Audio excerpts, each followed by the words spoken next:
Welcome to the GDPR Weekly Show, one of the top 5 GDPR podcasts worldwide. Here is what's coming up in this week's episode. Welcome to episode 151 of the GDPR Weekly Show. The main news this week, and the article we start with, is the fantastic news that the EU has found UK GDPR to be adequate, and therefore data transfers between the EU and the UK and vice versa can continue unhindered. However, as always, the devil is in the detail, and we cover those in the first article for this week's episode. We then move to Scotland, where the Scottish Government and agencies have revealed that they've had almost 2,000 data breaches since GDPR came in May 2018. And then we move to Manchester, where Trafford Council has had a data breach as a result of a Freedom of Information request. We then take a broader picture where LinkedIn say that user data appearing for sale on the dark web is a result of screen scraping and not a data breach at LinkedIn as first reported. Staying in the US, we then have news of a data breach at MercedesBenz. And then back to the UK, where we have a data breach with the Lime virtual private network. We then travel to the Netherlands, where an Amsterdam court has declared it's ready to hear GDPR complaints against Facebook in a court case to begin in October 2021. And then finally this week we return to the US, where Yearbook provider Herff Jones has admitted that it's had a data breach. So as always, a wide range of articles for you in this week's episode of the GDPR Weekly Show. We hope that you find all the articles useful and informative. As always, if you've got any feedback for us, please do email us at feedback@gdprweeklyshow.com. We do read every single piece of feedback we receive, and wherever possible, we incorporate your suggestions for improvements into the show. However, due to the volume of feedback we receive, it's not always possible for us to respond to each piece of feedback individually. Want to ask GDPR questions live? Come and join our GDPR surgery on Clubhouse, Thursday, 4 p.m. UK time. We begin this week with the news that the EU has finally declared that UK GDPR is adequate under GDPR rules, and therefore the UK will not be regarded as a third country, and data transfers between the EU and the UK can continue just as they have pre-Brexit.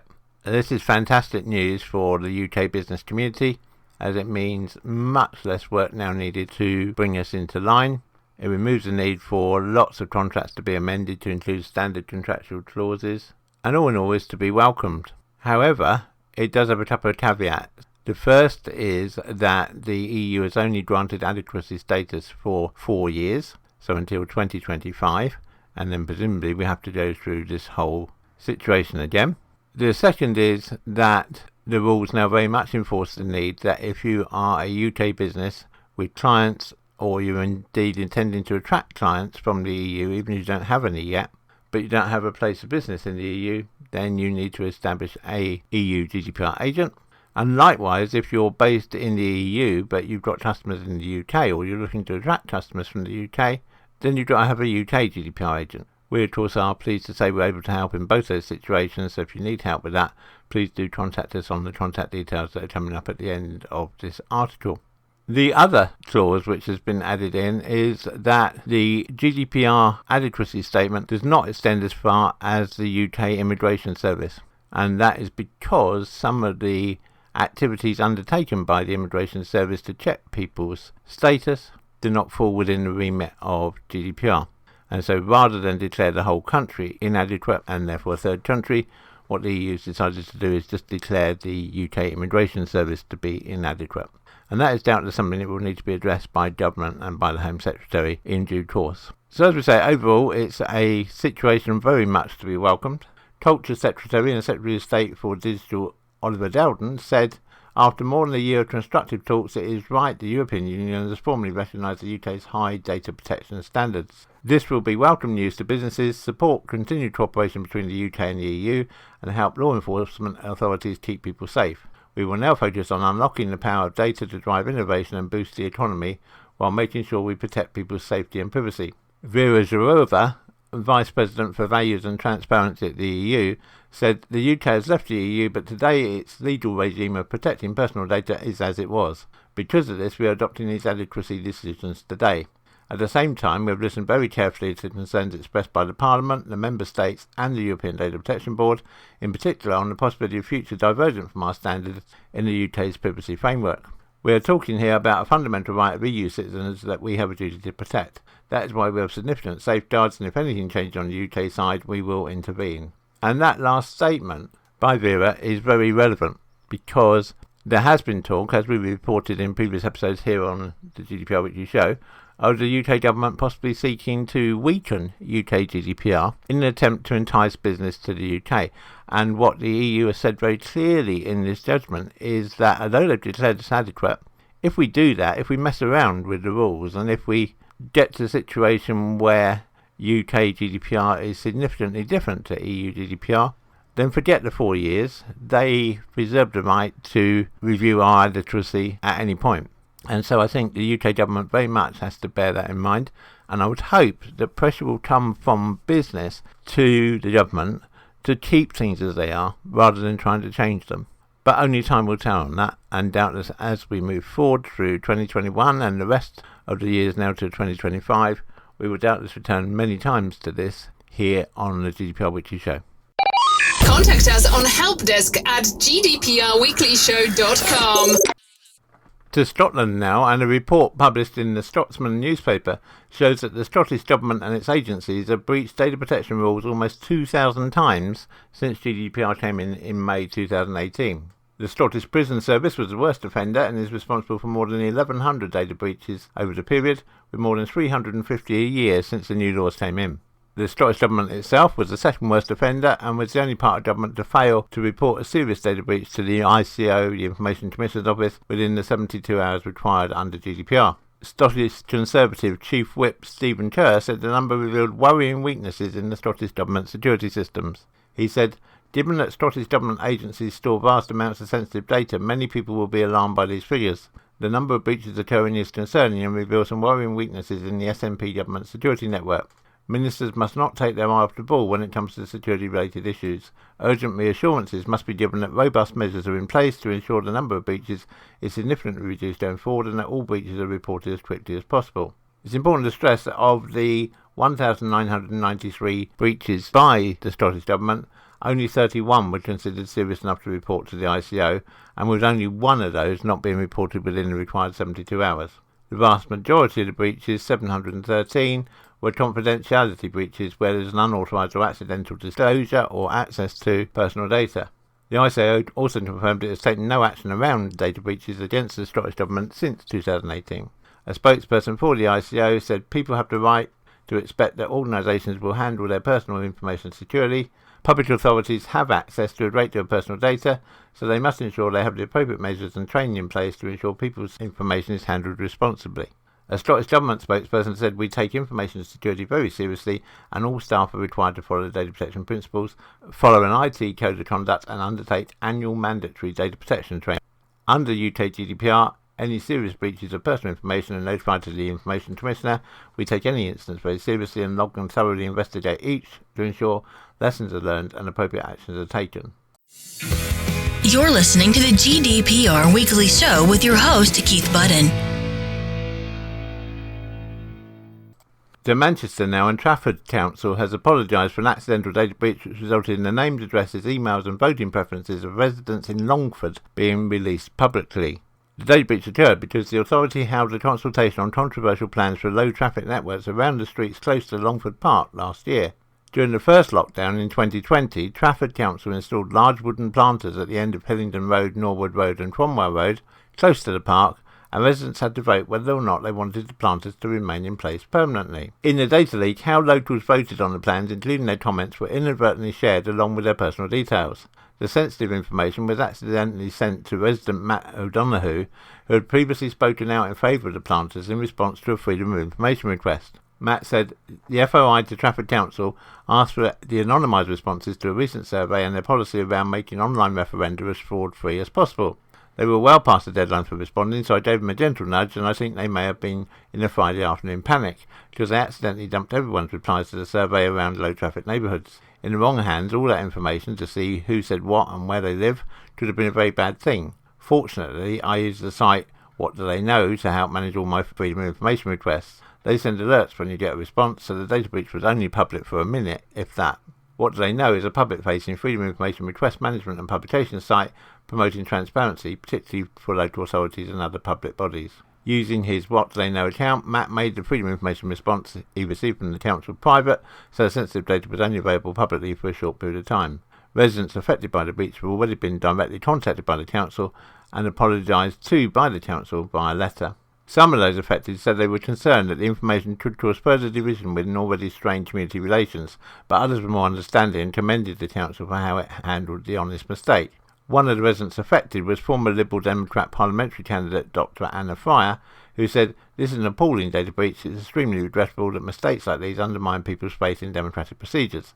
My neighbours are understandably worried that their data could be misused or that they could be targeted for their views. The council must look extremely closely at this and make sure it never happens again." To reassure residents, Matt O'Donoghue added, "I'm just glad I could take it down immediately and it wasn't leaked to someone more militant. Who knows what could have happened." A spokesperson for My Society, that runs the What They Know website, said Trafford Council contacted What They Know with regards to a serious personal data breach they made in response to a Freedom of Information request regarding the Stretford low traffic neighbourhood.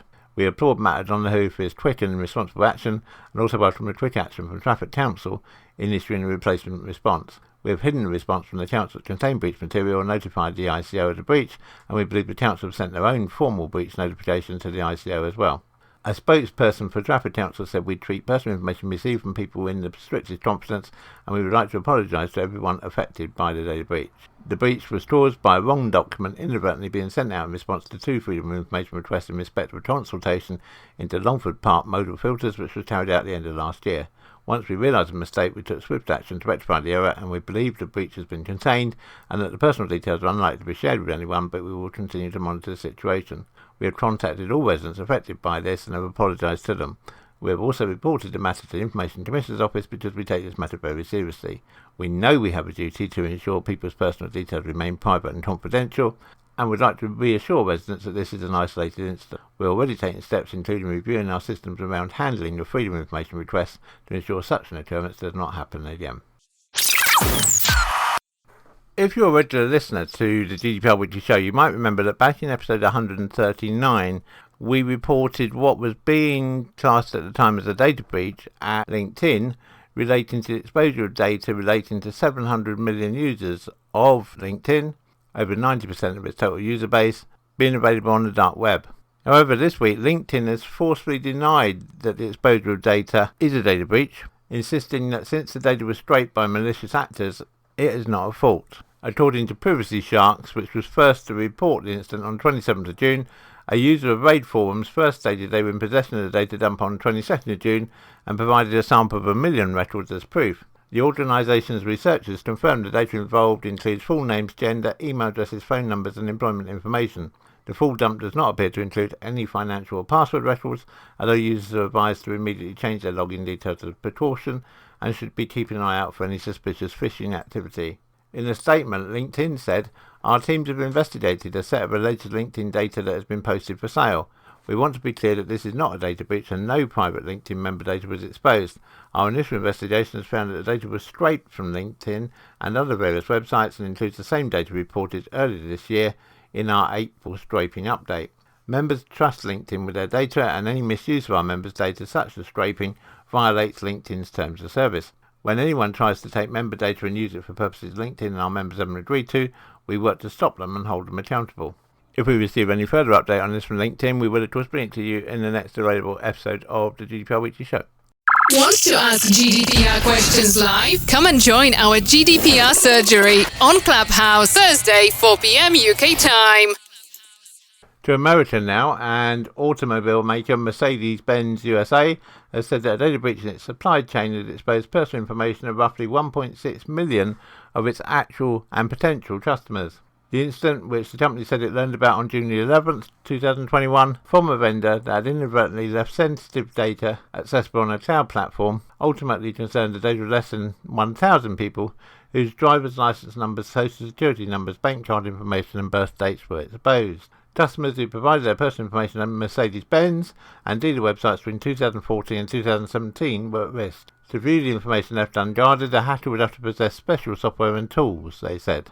No Mercedes-Benz system was compromised as a result of the event, and so far there's no concrete evidence that any Mercedes-Benz files were maliciously misused. Mercedes-Benz said the third-party vendor confirmed it had contained the leak, did not mention if it had hired a cybersecurity consulting firm or MSSP to assist with its forensics investigation. Our vendor confirmed that the issue is corrected and that such an event cannot be replicated, the carmaker said. We will continue our investigation to ensure that this situation is properly addressed. Individuals with additional information was accessible online have been notified of the breach incident. Mercedes-Benz said it will provide free credit monitoring and identity theft protection to the affected individuals for 2 years and will notify the appropriate government agents. Contact us on helpdesk@gdprweeklyshow.com. Back to the UK now, and the virtual private network Lime VPN has confirmed that its backup server was hacked and that its website is currently down. We would advise that you don't try and access the Lime VPN website at the present time, because if you attempt to do so, your visit is likely to be blocked by your security software warning of a Trojan on the site. All of Lime VPN's customers are at risk because the backup server includes a database of their details, including username, email address and password, alongside payment information. Lime VPN uses a web hosting, billing and automation service known as WHMCS to handle payments. The hacker claims to hold the private key of every user, meaning any traffic passing through Lime VPN can potentially be decrypted.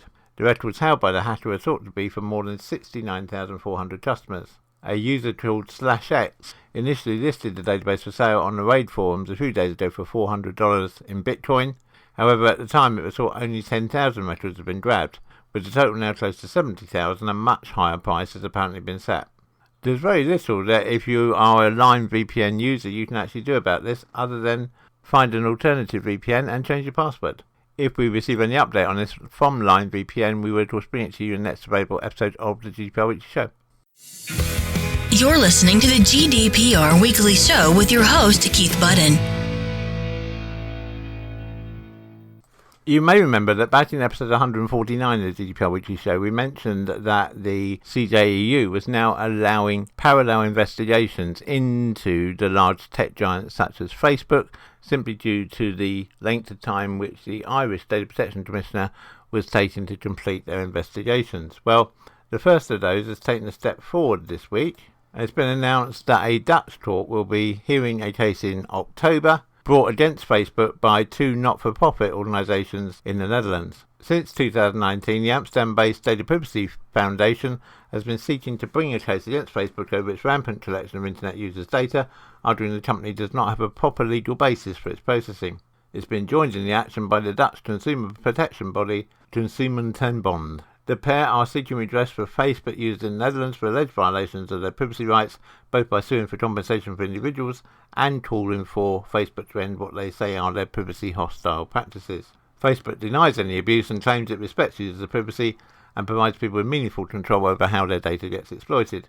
But it has fought the litigation by seeking to block it on procedural grounds, arguing for the suit to be tossed by claiming the DPS does not fit the criteria for bringing a privacy claim on behalf of others, and that the Amsterdam court has no jurisdiction as its European business is subject to Irish rather than Dutch law. However, the Amsterdam District Court rejected its arguments, clearing the way for the litigation to proceed. A Facebook spokesperson said, "We are currently reviewing the court's decision. The ruling was about the procedural part of the case, not a finding on the merits of the action, and we will continue to defend our position in court. We care about our users in the Netherlands, and protecting their privacy is important to us. We build products to help people connect with people and content they care about while honouring their privacy choices. Users have meaningful control over the data that they share on Facebook, and we provide transparency around how their data is used. We will also offer people tools to access, download and delete their information, and we are committed to the principles of GDPR." In a statement, the Consumentenbond's director, Sandra Molinar, described the ruling as a big boost for more than 10 million victims of Facebook's practices in the Netherlands. Facebook has tried to throw up all kinds of legal hurdles and delay the case as much as possible, but fortunately the company has not succeeded.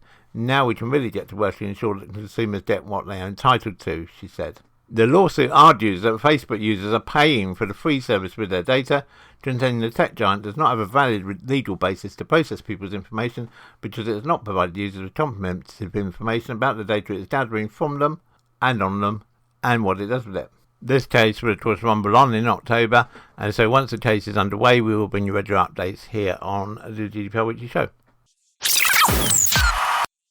We return to the US now and to Green Bay in Wisconsin, where graduation season has just wrapped up and now some parents and students are learning they are victims of a data breach. Herff Jones, which is a popular supplier of yearbooks and graduation caps and gowns, is notifying customers of the breach. Letters are being sent out in the mail by Herff Jones, notifying customers that their personal information may have been compromised. If you receive a letter, you should monitor your credit card account closely. The Herff Jones website says that back in May they were made aware of suspicious activity with certain customers' payment information and promptly launched an investigation. In an update this week, the company said they're in the process of notifying potentially impacted customers and are doing so by sending out letters and offering free credit monitoring for a year. Herff Jones says they're working with a leading cybersecurity firm and haven't said how many customers are impacted by the breach. It's understood that hackers may have been able to access customers' payment card information, address, phone number and email. If we receive any update from Herff Jones, we will of course bring it to you in a future episode of the GDPR Weekly Show. Contact us on helpdesk@gdprweeklyshow.com. The GDPR Weekly Show is an Insurity production. Until next time, bye-bye.